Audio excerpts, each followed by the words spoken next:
Welcome to this special episode of our podcast where we bring you voices that stand at the intersection of courage, conviction, and constitutional justice. Today, we are honored to host Colonel Mukul Dev, a soldier by training, a warrior by spirit, and a lawyer by choice. A man who has worn the uniform with pride, defended the nation in service, and today continues to fight for the rights and dignity of India's armed forces. Of course, not on the battlefield, but in the courtroom today. Colonel Mukul Dev, who is known as a warrior, represents a rare blend of discipline and dissent, loyalty and law, service and struggle. From serving the Indian Army to pursuing law, now leading the legal battle for non-functional upgradation, which we know as NFFU or NFU. His journey reflects one unwavering commitment, and that is justice for the soldier. At a time when the issue of NFFU stands at a critical juncture with key observations from the Supreme Court and fresh developments expected in the coming months, this conversation is not just timely, it is necessary.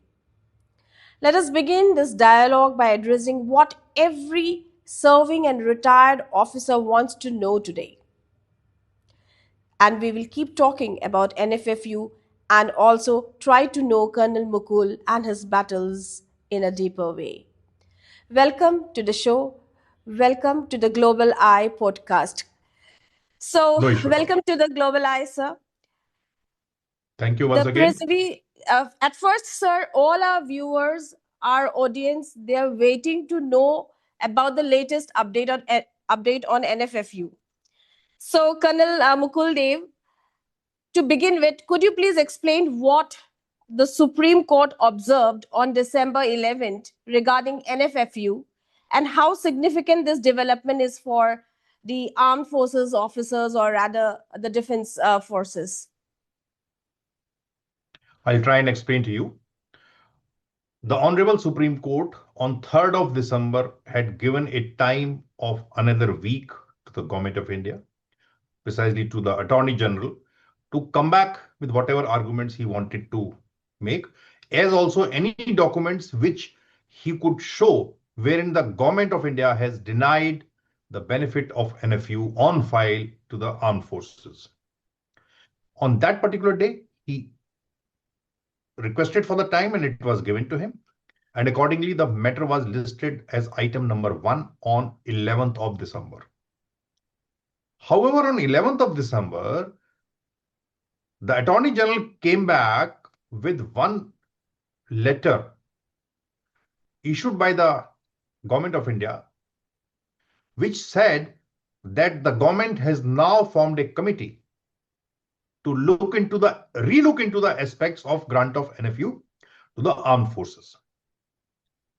It also stated that earlier a committee was formed in 2012, which had given its report, and it had said that the matter should be referred to 7th Pay Commission, and subsequently all that happened. And now the judgment pronounced by the AFT principal bench, the government has now formed another committee to have a relook in this grievance. Committee is supposed to be chaired by the IFA, that is Integrated Financial Advisor. There are members, one joint secretary from Ministry of Defense Finance, one from the Department of Military Affairs, then one from the Department of Personnel and Training.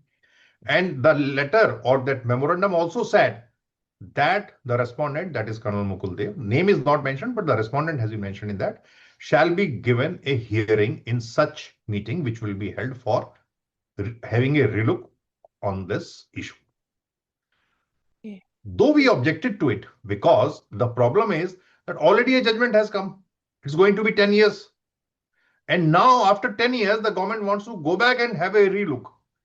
But the court was accommodative, and the Honorable Court has granted them time of 2 months as per their order, which is dated 11th of December, which we have received yesterday only, and has said that matter will now be listed on 25th February again as item number one, and they are expected to do everything within these 2 months. This is what has happened exactly on 11th of December. And the matter has now been adjourned to February. From a legal and strategic perspective, what does this adjournment indicate, and what should officers realistically expect in the next hearing? Do you think is it a deliberate delay? What do you have to say here? Madam, yes, I really feel it's a deliberate delay for two reasons. It may be my apprehension, which may be unfounded, but I have noticed a trend of Government of India that when they feel that the matter is about to be decided upon, they seek adjournment and then they somehow pull it to the extent that the concerned justice retires. In this case, Justice J.K. Maheshwari is slated to retire on 28th of June. So February to June, only 4 months would be left. In February, if they come out and say that the committee is going to take likely to take some more time or something like that, another 2 months, 3 months gone, and thereafter this bench is over, then the fresh bench will have a look fresh. That is what I am thinking of. uh, Indeed, a setback for all of us. We all were waiting to know about what happened. We'll talk more about this, but let us, know about your journey as a soldier. Let us take a step back and get to know a man behind the movement. Could you tell us about your early life, education, and what inspired you to join the Indian Army? See, I was born in Pune. Pune that time, now Pune. Okay. My schooling, college, everything was at Meerut, which is my hometown too. I'm a product of a central school. Subsequent to the college, I was a sportsman. So somehow or the else, I was always busy in something or the else. When I was studying in central school, those days army public schools were seldom anywhere. In Meerut, it was definitely not. So all the armed forces personnel, their children used to study in central schools only. In the cantonment, Meerut has got three very good central schools. So my all friends were from, most of them were from the armed forces background. Okay. Our complete batch appeared together for CDS, that is Combined Defense Services, and got through in the written. However, from my batch, I was the first one to clear the SSB and finally joined the Indian Army. That is Okay. how I reached here. And so, how many years did you serve in uniform, and what were the most defining moments now of your military career that shaped your worldview? Today, we see you not just as a soldier, as an officer. We see you as many more. So, we just our viewers also would love to know the defining moments that shaped your career, and how many years did you serve in the army? I was commissioned into the Regiment of Artillery.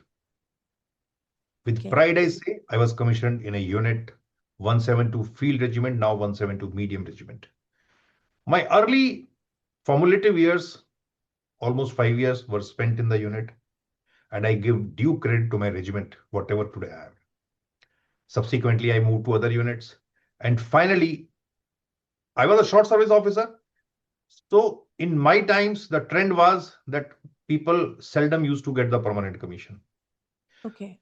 I joined the Indian Army as a BCom honors graduate, and I was not expecting, rather, I was dual minded whether I will get permanent commission or not. So, side by side, I started doing law. As the Okay.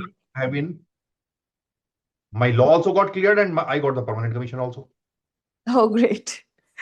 It is great. Thereafter, it was never looking back. Somewhere or the else, I was detailed for a legal assignment, and finally, I landed up in Jack Branch. That is how my Okay. I served till 2021. You can say more than 33 years almost. Yes. That is all. Yes.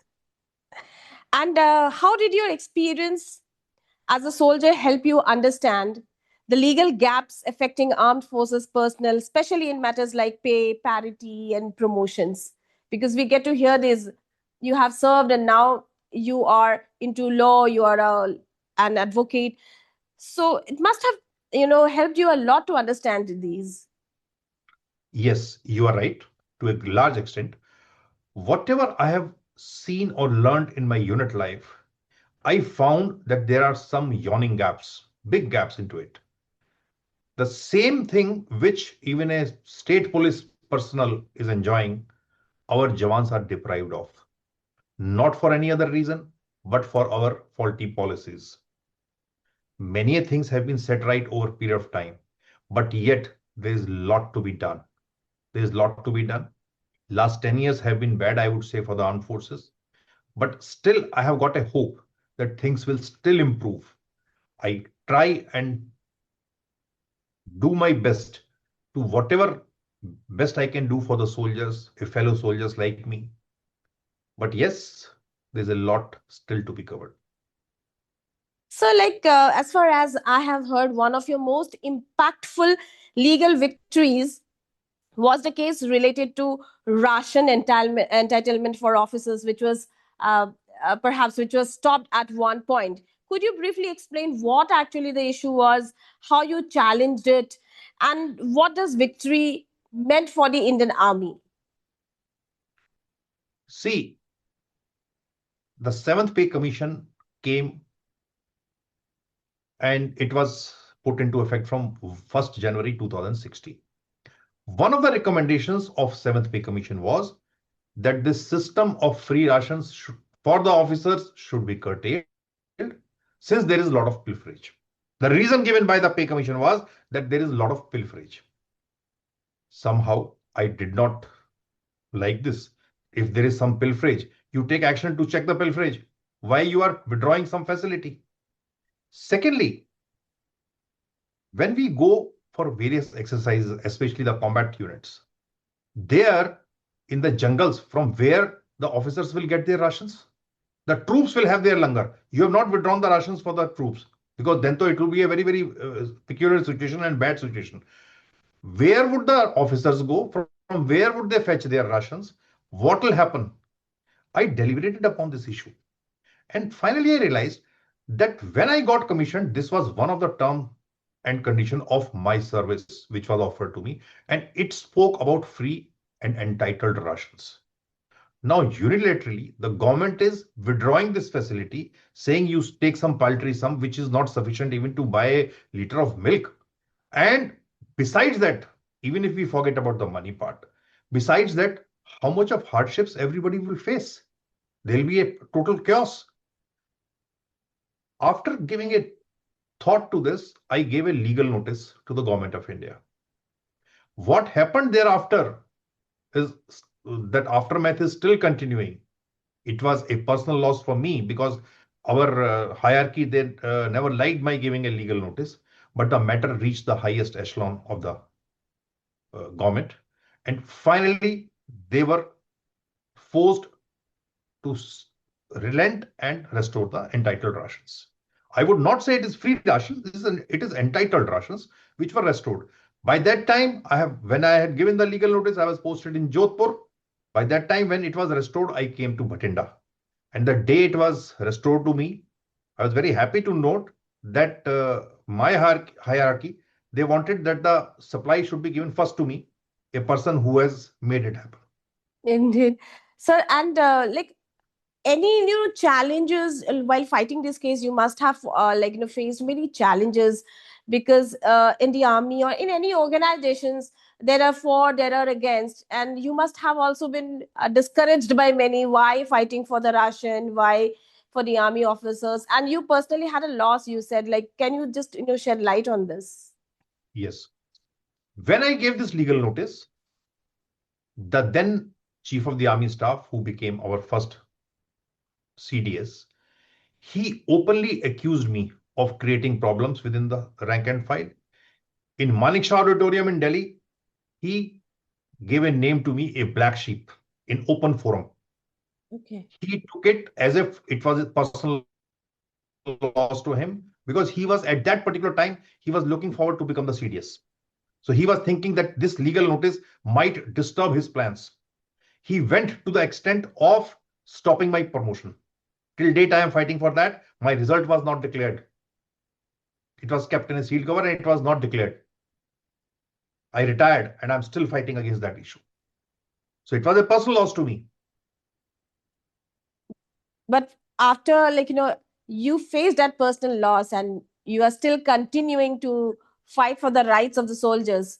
So how does it feel today when you, when you are now, you are serving the nation, but not directly the army, but still fighting for the, rights of the soldiers?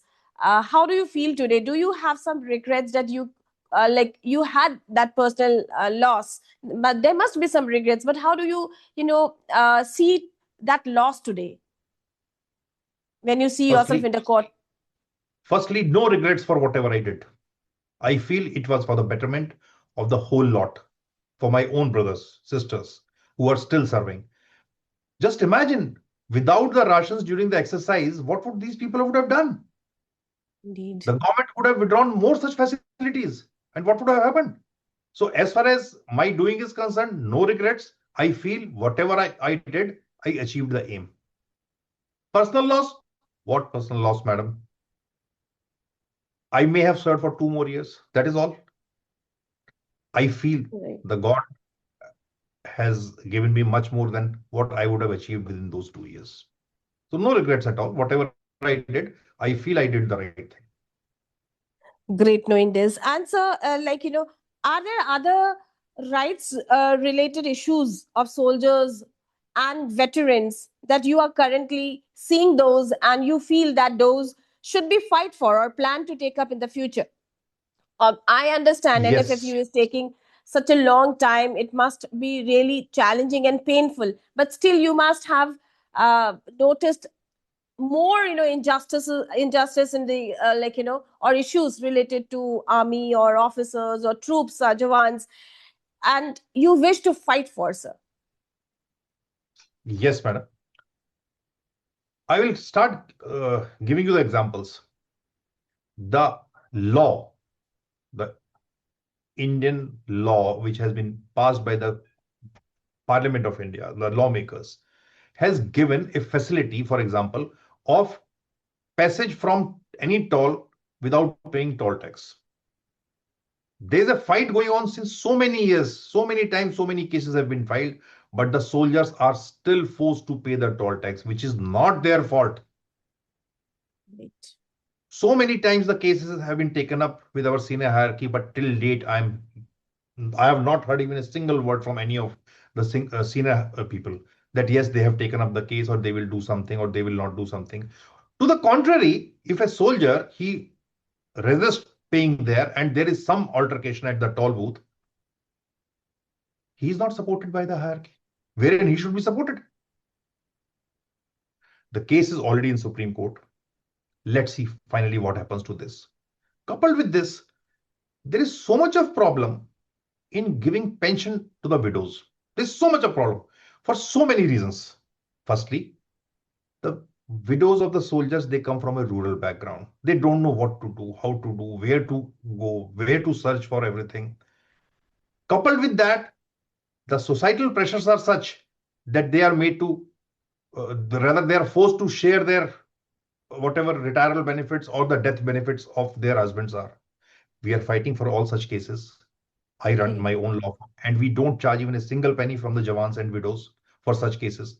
There are more than 1,000 cases as on today with me, which we are continuously fighting for them. There are cases wherein people have been wrongly punished just because of whims and fancies of somebody. We are fighting against those cases also.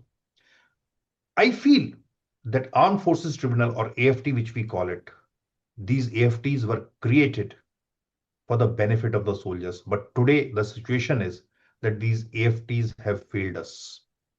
They have miserably failed us. They are not doing justice in time.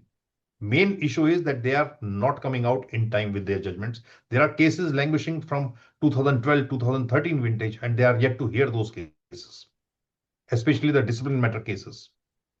These are So the issues.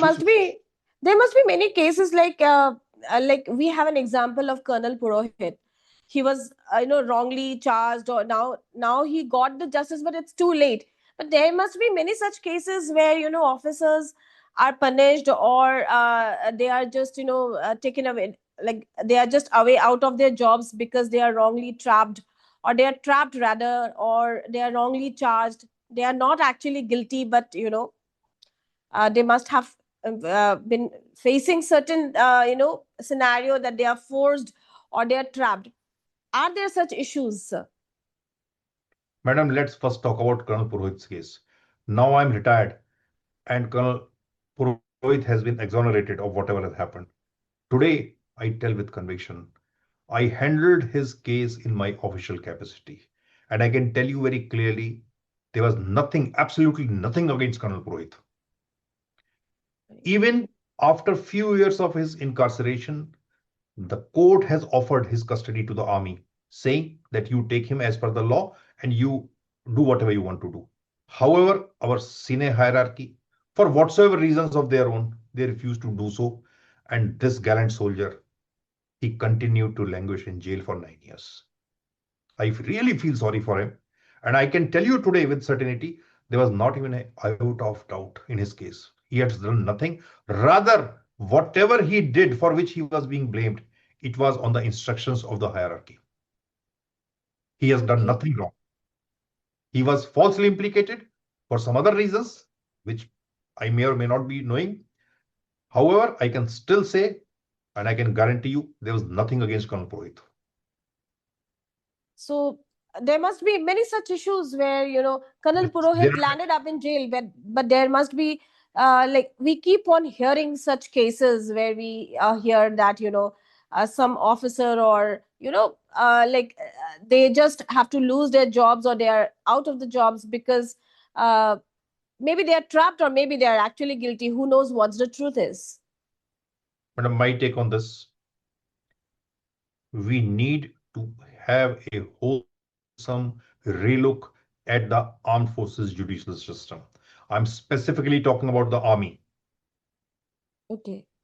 We need to have a relook in our legal system. Things are in a very, very bad shape. Whatever is happening, it is on the whims and fancies of our senior hierarchy. If you want to hang somebody, you hang him just because you don't like his face, wherein he may not have committed any grave offense or mistake for which you are sending him out of the service or you are throwing him on the road. There are a large number of such cases. However, since AFTs are not doing their job properly, they are taking so many years. So people lose hope, they get frustrated, and there is no justice. There is a Right. problem.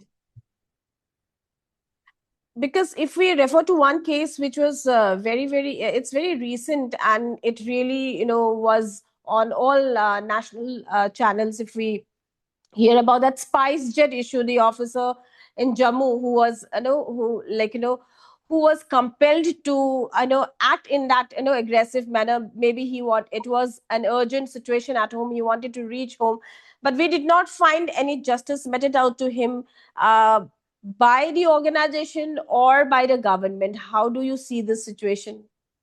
Yes, madam. The day when this incident took place, I was the one who started tweeting in his favor after coming to know and after getting that video clipping wherein he was not to be blamed for anything. I tried my level best to get in touch with the officer, but for whatever reasons of his own, he never got in touch with me. Otherwise, I would have definitely helped him. He was not at fault. I also know he was not at fault. I Okay. don't know for what reasons the organization did not support him. Today, he's on no fly list. He Yes, cannot. yes. I don't know why it has happened and why people have not reacted in that particular manner which they should have. In Valley, we have got large presence and our stake is very high in Valley. But still, people have not supported him for whatsoever reason. Officer also never reached out to me or to anybody. So I really can't comment on that case. But yes, it was very unfortunate. What has happened that day? Right, because we also projected when we got the clippings. The Globali also, broadcasted the real scenario. We showed it, and then the national media. Then they tried to change their version. Initially, it was against the officer. Then it was for the officer. But yes, when the organization is against you, you can't help it. Or when the organization fails to extend a hand, like Yes. so, you have mentioned, coming back to NFFU, because I have been watching the comments.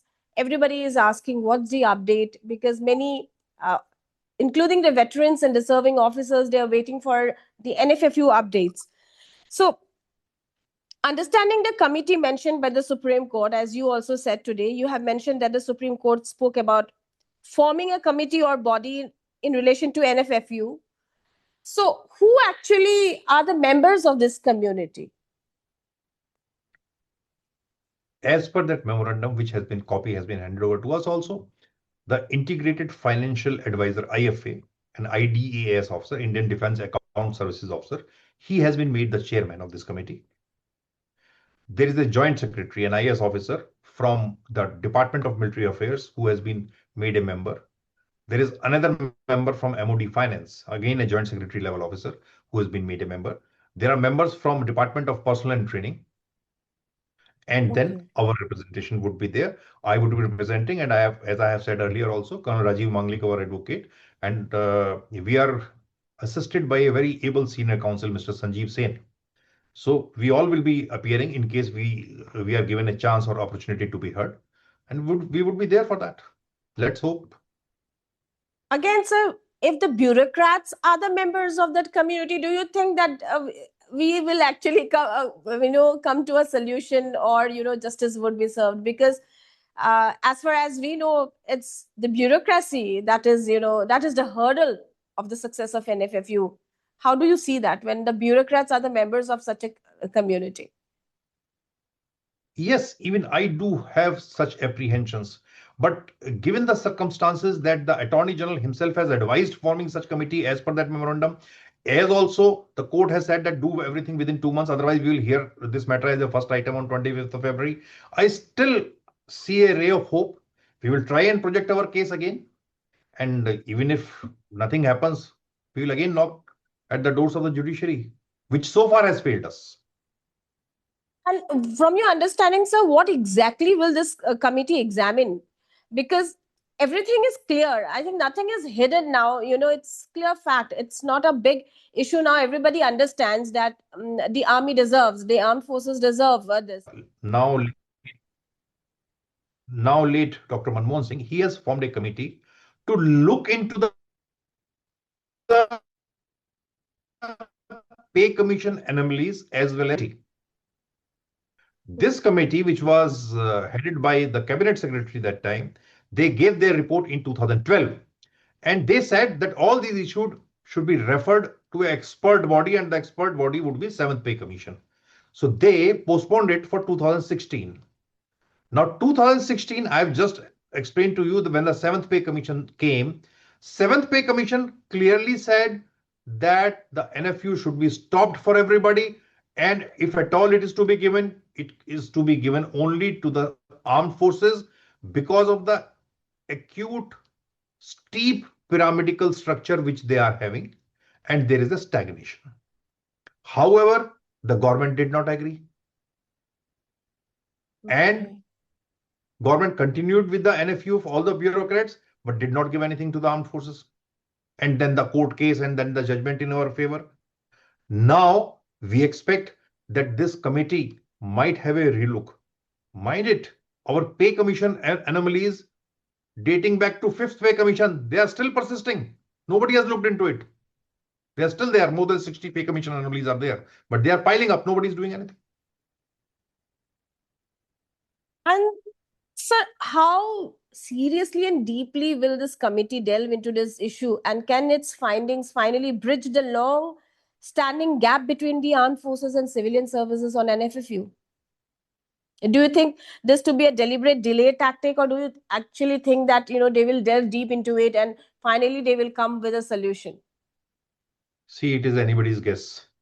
While I expect that they will delve deeply into the matter and they will look into it, but I really don't know what they are going to do and how serious they would be about it. But yes, I expect one thing, that they will have to definitely cover the gaps which are there as indicated in the judgment also, which had come in our favor, and they will have to come out with some kind of a justification for whatever decision they may take. They may take a positive decision, they may take a negative decision, and then I expect that that decision shall be open to a judicial scrutiny in front of the Honorable Supreme Court. Right. And so, what are your personal hopes and expectations from the February hearing, both as a lawyer and as a former soldier? What are your hopes and expectations? You said the date December 21st, February 21st, if I'm not mistaken. It's February 25th, 25. 25th, February 25th. So, what are your expectations and hopes now after so many challenges and so many adjournments? Look, after 80 plus adjournments, and the fact that on every hearing I had gone with a positive hope, I still hope that on 25th they will come out something positive, either through the committee or otherwise, and the honorable court may be able to give us justice. At this juncture, I can only expect this.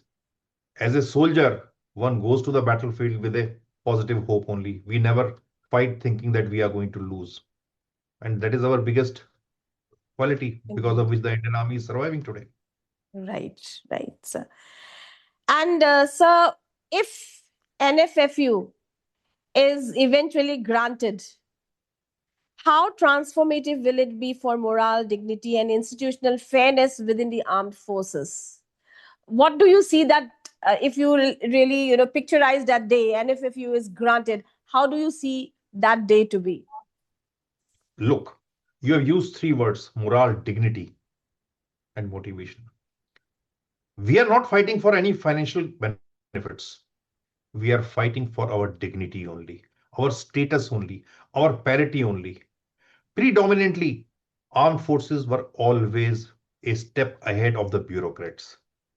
From third pay commission onwards, this erosion started, and today we are at the lowest ebb. The bureaucrats, somehow or the other, they managed to come up because they are the one who are guiding the politicians.